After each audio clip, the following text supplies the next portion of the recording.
பாம்பு கடித்து சில வழிகளில் யாரேனும் ஒருவர் இறந்திருந்தால் அவர் இறந்து விட்டார் தான். ஆனால் யாரேனும் ஒருவர் வந்து சொல்லுவாராக இருந்தால் இறந்த உயிரை, பாம்பு கடித்து இறந்த உயிரை உயிர்ப்பிக்கிறோம் என்று யாரேனும் ஒருவர் சொன்னால் நீங்கள் சில வழிகளிலே சிரிக்க ஆரம்பிப்பீர்கள், நகைப்புக்குள்ளாக்குவீர்கள். இதெல்லாம் ஒரு பொய்யான கருத்துக்கள், இதெல்லாம் நடக்கவே நடக்காது என்று நீங்கள் சொல்லுவீர்கள்.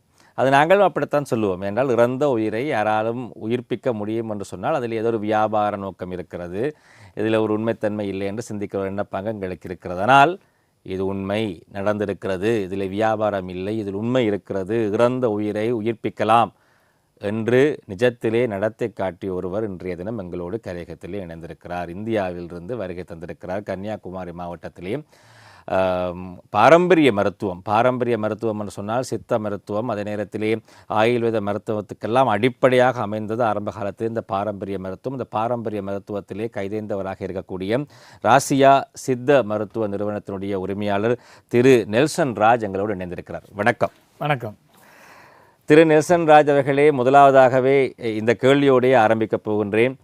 பாம்பு கடித்து ஒருவர் மரணித்தால் மரணித்தது தான், எனக்கு தெரிந்து இறந்தால் இறந்தது தான், அதை உயிர்ப்பிக்க முடியாது. எந்த ஒரு இறந்த உயிரையும் உடலையும் நாங்கள் உயிர் கொடுக்க முடியாது என்று நாங்கள் பார்த்திருக்கிறோம். ஆனால் இறந்துட்டார் என்று சொல்லுகின்ற ஒரு பாம்பு கடித்து இறந்துட்டார் என்று சொல்லுவரை நீங்கள் உயிர்ப்பித்து காட்டியிருக்கிறீர்கள்.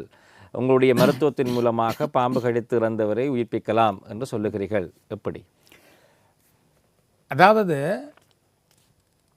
பாம்பு கடித்து இறந்தார் என்பது பொதுமக்களுடைய பேச்சு, அது பாரம்பரிய வைத்தியர்களின் பேச்சாக இல்லை. காரணம் என்னன்னு கேட்டால் அவர் தூங்குவார்.